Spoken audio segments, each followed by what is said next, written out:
Hi friends, എന്തുണ്ട്? എല്ലാവർക്കും സുഖം തന്നെയല്ലേ? അപ്പോൾ ഇന്ന് ഞാൻ വന്നിട്ടുള്ള നല്ല അടിപൊളി കല്ലുമ്മക്കായൻ്റെ റെസിപ്പി ആയിട്ടാണ്. അത് എല്ലാവരും ഇതുപോലെ ഒന്ന് ട്രൈ ചെയ്ത് നോക്കാം. അപ്പോൾ ഇതെങ്ങനെ ഉണ്ടാക്കണം നമുക്ക് നോക്കാം. അപ്പോൾ ഈ കല്ലുമ്മക്കായ നിറക്കാൻ വേണ്ടിയിട്ട് ഞാൻ 2.5 കിലോ കല്ലുമ്മക്കായ വാങ്ങിയിട്ടുണ്ട്. അതിൻ്റെ പുറം ഭാഗത്തുള്ള അഴുക്കെല്ലാം ഞാൻ ക്ലീൻ ചെയ്ത് വെച്ചിട്ടുണ്ട് കേട്ടോ. ഇനി ഇതൊന്ന് ഉൾഭാഗം ഒന്ന് കീറിയിട്ട് ഒന്ന് വൃത്തിയാക്കി വെക്കാനുണ്ട്. അപ്പോൾ അതെങ്ങനെയാണെന്ന് വെച്ചാൽ ഒരു കല്ലുമ്മക്കായ എടുത്ത് ഇതിൻ്റെ നെടുക ഇങ്ങനെ കീറി കൊടുക്കുക. നെടുക കീറി കൊടുത്തിട്ട് നമ്മൾക്ക് ഒരു ഉപ്പിട്ടിട്ടൊരു വെള്ളം വെക്കാനുണ്ട്. ആ വെള്ളത്തിലൊന്ന് കുലുക്കി കഴുകിയിട്ട് വേറൊരു അരിപ്പയിലേക്ക് കമിച്ച് വെക്കാം. ആ കമിച്ച് വെക്കുന്നതിൻ്റെ ഇടയിൽ നമുക്ക് അതിൻ്റെ ഇടയിൽ ഒരു പാത്രം വെച്ച് കൊടുക്കണം കേട്ടോ.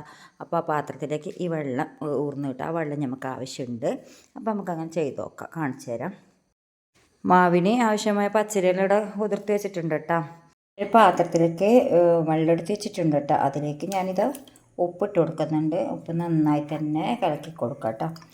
കലക്കി കൊടുത്തതിന് ശേഷം നമുക്ക് ഈ കല്ലുമ്മക്കായ ഉണ്ടല്ലോ, കല്ലുമ്മക്കായ ഇങ്ങനെ നെടുകെ ഇങ്ങനെ കീറണം.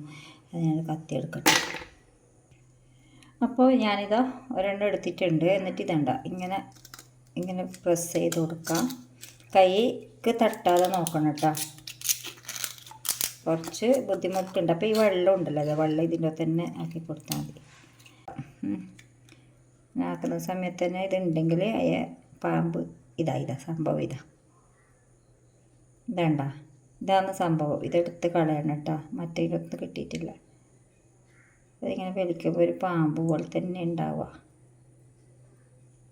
പക്ഷേ കിട്ടുകയും ചെയ്യില്ല. ഇതാ കാണുന്നുണ്ടോ? ഇങ്ങനത്തെ ഒരു സാധനമുണ്ട്, അതെടുത്ത് കളയണം കേട്ടോ. അപ്പോൾ അതെടുത്ത് കളഞ്ഞതിന് ശേഷം നമുക്ക് ഈ വെള്ളത്തിലിട്ട് നല്ലോണം കുലുക്കി കഴുകി എടുത്തിട്ട് ആ അരിപ്പ് വെച്ചിട്ടുണ്ട് ആ പാത്രത്തിലേക്ക് ഇങ്ങനെ കമിച്ച് വെച്ച് കൊടുക്കുക കേട്ടോ. അപ്പോൾ അതിൻ്റെ അകത്തൊന്ന് വെള്ളം ഇറങ്ങാനുണ്ട്. ആ വെള്ളം മറ്റേ അടിയിലെ പാത്രത്തിലേക്ക് വീണിട്ട് കിട്ടും. ആ വെള്ളം നമുക്ക് ആവശ്യമുണ്ട്. അപ്പോൾ ബാക്കിയുള്ളത് മുഴുവനും നമുക്കിങ്ങനെ കീറി വെച്ച് കൊടുക്കാം കേട്ടോ. അങ്ങനെ കല്ലുമ്മക്കായെല്ലാം ഇതുപോലെ പൊളന്ന് വെച്ചിട്ടുണ്ട്. അങ്ങനെ കമിച്ച് വെച്ചിട്ടുണ്ട് കേട്ടോ. കൈമുറി അത് ശ്രദ്ധിക്കണം എന്ന് പറഞ്ഞിട്ട് എൻ്റെ കൈ വെളിങ്ങനെ മുറിഞ്ഞിട്ടുണ്ട്. നല്ല ആഴത്തിൽ മുറിഞ്ഞിട്ടുണ്ട് കേട്ടോ. നല്ലോണം ബ്ലഡ് പോയിട്ടുണ്ട്. അപ്പോൾ ഇനി നമുക്ക് ഇതിൻ്റെ മാവ് തയ്യാറാക്കാം. ഇപ്പോൾ ഈ മാവ് തയ്യാറാക്കാനായിട്ട് ഞാനിത് 2 ഉണ്ട വെളുത്തുള്ളി എടുത്തിട്ടുണ്ട്. പിന്നെ ഒരു 50 ഗ്രാമോളം ഇഞ്ചി എടുത്തിട്ടുണ്ട് കേട്ടോ. പിന്നെ എരിവിനാവശ്യമായ പച്ചമുളക്. നമ്മൾ എത്രയാണോ മാവ് എടുക്കുന്നത് അതിനനുസരിച്ചിട്ട് വേണം നമുക്ക് പിന്നെ ഇത് മസാലകൾ കൂട്ടിയും കുറയ്ക്കുകയും ചെയ്യാനാട്ടോ. ഞാൻ ഇവിടെ 10 പച്ചമുളക് എടുത്തിട്ടുണ്ട്. അതുപോലെ ഒരു പിടി അളവിൽ കറിവേപ്പിലയും കൂടെ എടുത്തിട്ടുണ്ട് കേട്ടോ. ഇനി ഇതൊരു മിക്സിൻ്റെ ജാറിലേക്ക് ആദ്യം തന്നെ ഇത് തട്ടി കൊടുക്കാം. മിക്സിൻ്റെ ജാറിലേക്ക് പിന്നെ ഇതെല്ലാം കൂടെ ഒന്ന് തട്ടിക്കൊടുത്തതിന് ശേഷം നമ്മൾ നേരത്തെ എടുത്ത് വെച്ച കല്ലുമ്മക്കായൻ്റെ നീരുണ്ടല്ലോ, നമ്മളൊരു പാത്രത്തിലേക്ക് നീര് വരുമെന്ന് പറഞ്ഞിട്ടില്ല, ആ വെള്ളം ഞാൻ ഇതിലേക്ക് ചേർത്ത് കൊടുത്തിട്ടാണ് കേട്ടോ പിന്നെ അരച്ചെടുക്കുന്നത്. അപ്പോൾ അതും കൂടെ ഞാൻ ഒഴിച്ചു കൊടുക്കുന്നുണ്ട്. അപ്പോൾ നമ്മൾ മസാലകൾ അരച്ചെടുത്ത് വന്നിട്ടുണ്ട്. ഇനി ഇതിലേക്ക് പച്ചരി ചേർത്ത് കൊടുക്കണം. ഞാനിവിടെ 1 കപ്പ് അളവിലാണ് പച്ചരി കുതിർത്ത് വെച്ചത് കേട്ടോ. അത് കല്ലുമ്മക്കായ്ക്ക് നല്ല ഒരു ഉരം കിട്ടാൻ വേണ്ടിയിട്ടാണ് കേട്ടോ. അപ്പോൾ പച്ചരി ഇട്ടതിന് ശേഷം നമുക്ക് അതിലേക്ക് അല്പം മഞ്ഞൾപ്പൊടി ചേർത്ത് കൊടുക്കാം. 1/2 സ്പൂൺ അളവിൽ പെരിഞ്ജീരകവും കൂടെ ചേർത്ത് കൊടുക്കുന്നുണ്ട്. ഇനി ഇത് ഒന്ന് അരച്ചെടുക്കണം. അരച്ചെടുക്കുമ്പോൾ എന്ന് വെച്ചാൽ നന്നായി തന്നെ അരയണ്ട, ഒരു തരി വരുന്ന രൂപത്തിൽ വേണം അരയാൻ വേണ്ടിയിട്ട്. അങ്ങനെ ഇത് അരച്ചെടുത്ത് വന്നിട്ടുണ്ട്. ഇനി നമുക്കൊരു ബോണിലേക്ക് ഒഴിച്ചു കൊടുക്കാം കേട്ടോ. അപ്പോൾ ഞാനിത് ഒരു വലിയ പാത്രത്തിൽ തന്നെ ഒഴിച്ചു കൊടുത്തിട്ടുണ്ട്. ഇനി ഞാൻ ഈ മസാലയിലേക്ക് 2 കപ്പ് പുട്ടുപൊടി ചേർത്ത് കൊടുക്കുന്നുണ്ട്. പുട്ടുപൊടി ചേർത്ത് കൊടുത്തതിന് ശേഷം ഞാനിവിടെ പത്തൽപൊടിയാണ് ചേർക്കുന്നത്. പത്തൽപൊടി ഒരു 3/4 കിലോ അളവിൽ ഞാൻ ചേർത്ത് കൊടുത്തിട്ടുണ്ട്. 1 കിലോൻ്റെ പാക്കറ്റ് എടുത്തിട്ട് അതിൽ നിന്ന് 3/4 ഭാഗം വരെ ഞാൻ ഇട്ട് കൊടുത്തിട്ടുണ്ട് കേട്ടോ. അപ്പം നിങ്ങൾക്ക് അത്രയും മാവ് വേണം എന്നില്ലത് നോക്കിയിട്ട് ഇതിനനുസരിച്ചിട്ട് മാത്രം കൂട്ടിയും കുറയ്ക്കുകയും ചെയ്യാം കേട്ടോ. ഇനി ഇതിലേക്ക് ആവശ്യത്തിന് ഉപ്പും കൂടെ ചേർത്ത് ഞാൻ നേരത്തെ മിക്സിയിൽ വെള്ളം ഒഴിച്ച് വെച്ചിട്ടുണ്ട്. അങ്ങനെ ആവശ്യത്തിന് വെള്ളവും കൂടെ ഒഴിച്ചിട്ട് നമുക്കിത് നന്നായി തന്നെ കുഴച്ചെടുക്കാം കേട്ടോ. അപ്പം നോക്കിയാൽ ഇതേ പരുവത്തിലാണ് കേട്ടോ മാവ് കുഴച്ചെടുക്കേണ്ടത്. ഇനി നമുക്കിത് കല്ലുമ്മക്കായിലേക്ക് നിറച്ച് കൊടുക്കാം. അതിനായിട്ട് ഞാനിത് ആദ്യം തന്നെ ഒരു കല്ലുമ്മക്കായ എടുത്തിട്ടുണ്ട്.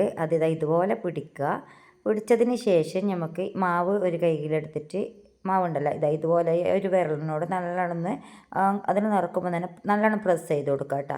പ്രസ് ചെയ്തതിന് ശേഷം നമുക്കിതതുപോലെ ശരിയാക്കി എടുക്കാം.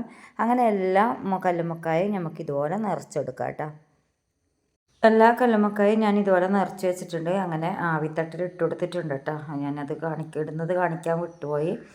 അങ്ങനെ ഇതാ നമ്മളെ കല്ലുമ്മക്കായ ഇവിടുന്ന് ആവുന്നുണ്ട്. ഒരു 10 മിനിറ്റ് കഴിഞ്ഞ് കഴിഞ്ഞാൽ നമുക്ക് തുറന്ന് നോക്കാം. അങ്ങനെ ആദ്യത്തെ സ്റ്റെപ്പ് നമുക്ക് കല്ലുമ്മക്കായ ആയി കിട്ടിയിട്ടുണ്ട്. അത് നമുക്ക് എടുത്ത് ബാക്കിയുള്ളതും കൂടെ നമുക്ക് വേവിച്ചെടുക്കാം കേട്ടോ. അപ്പോൾ നമുക്ക് ആദ്യമായത് തോട് ഇളക്കിയെടുക്കാം. അതിനായിട്ട് ഞാനിതാ ഒരു കല്ലുമ്മക്കായൻ്റെ തോട് തന്നെ എടുത്തിട്ടുണ്ട് കേട്ടോ. ഇങ്ങനെയുള്ള ആണ് വേണ്ടത്. അപ്പോൾ ഫസ്റ്റിൽ തന്നെ ഈ സൈഡ് ഇങ്ങനെ ഇളക്കിയെടുക്കാം കേട്ടോ. ഇളക്കിയെടുത്തിട്ട് പിന്നെ മറ്റേ സൈഡിൽ നിന്ന് ഇളക്കുക. ഒരു സംഭവം ഉണ്ടാവും അവിടെ പറ്റിയിട്ട്. അപ്പോൾ ഇങ്ങനെ എടുക്കുമ്പോൾ എന്ന് വെച്ചാൽ അത് എല്ലാ ഇറച്ചിയും നമുക്ക് കല്ലുമ്മക്കായി തന്നെ കിട്ടും. അപ്പോൾ ഇതേ രീതിയിൽ എല്ലാം നമുക്ക് ഇളക്കിയെടുക്കാം. അപ്പോൾ ആദ്യം ഉണ്ടാക്കിയ കല്ലുമ്മക്കായൻ്റെ തോടെല്ലാം അയച്ച് വെച്ചിട്ടുണ്ട്. ഇനിയിപ്പോൾ ഞാൻ ഇത് പൊരിക്കാനായിട്ട് ഞാനൊരു ആദ്യം തന്നെ ഒരു ബൗളിലേക്ക് 2 സ്പൂൺ അളവിൽ മുളക് പൊടി ചേർത്ത് കൊടുക്കുന്നുണ്ട്. 2 സ്പൂൺ മുളക് പൊടി എടുത്തതെന്ന് വെച്ചാൽ ഈ മുളക് പൊടിയിൽ എല്ലാ മസാലകളും ചേർത്ത ഒരു പൊടിയാണ് കേട്ടോ. അതുകൊണ്ട് തന്നെ വേറൊന്നും ചേർക്കേണ്ട ആവശ്യമില്ല. ഇനി ആവശ്യത്തിന് ഉപ്പും കൂടെ ചേർത്തിട്ട് നമുക്ക് ആവശ്യത്തിന് വെള്ളവും കൂടെ ചേർത്ത് കൊടുത്തിട്ട് നന്നായി തന്നെ കലക്കി കൊടുക്കാം കേട്ടോ. അപ്പോൾ പൊരിക്കേണ്ട മുളക് ഇവിടെ റെഡി ആയിട്ടുണ്ട് കേട്ടോ. ഇനി നമുക്ക് ഇതിലേക്ക് കല്ലുമ്മക്കായ മുക്കിയിട്ട് ആദ്യം തന്നെ നമ്മൾ നേരത്തെ എടുത്ത് വെച്ചത് വലിയ സാധനം കേട്ടോ. ഇത് ഇതുപോലെ ഇങ്ങനെ മുക്കി വെക്കാം. അപ്പോൾ പൊരിക്കാൻ ആവശ്യമായ കല്ലുമ്മക്കായൽ നമുക്കിതുപോലെ മുളകിലേക്ക് മുക്കി വെച്ച് കൊടുക്കാം. എന്നിട്ട് ഒരു ഫ്രൈ പാൻ എടുത്തിട്ട് അടുപ്പിൽ വെച്ച് കൊടുക്കാം കേട്ടോ. നമുക്കിതൊന്ന് പൊരിച്ചെടുക്കാം. അതിനായിട്ട് ഞാനൊരു പാൻ അടുപ്പത്ത് വെച്ചിട്ടുണ്ട്. പാൻ ചൂടായതിന് ശേഷം നമുക്കതിലേക്ക് ആവശ്യത്തിന് വെളിച്ചെണ്ണ ഒഴിച്ച് കൊടുക്കാം. എണ്ണ ചൂടായതിന് ശേഷം നമുക്കിതൊന്ന് ഫ്രൈ ചെയ്തെടുക്കാം. പിന്നെ ഫ്രൈ ചെയ്യാനെല്ലാം എല്ലാവർക്കും അറിയുന്നതാണ്, അതുകൊണ്ട് പ്രത്യേകിച്ചിട്ട് കാണിക്കേണ്ട ആവശ്യമൊന്നുമില്ല. ഒരു സൈഡ് മുരിഞ്ഞു പോയതിന് ശേഷം നമുക്ക് മറു സൈഡും കൂടെ ഫ്രൈ ചെയ്തിട്ട് എടുക്കാം.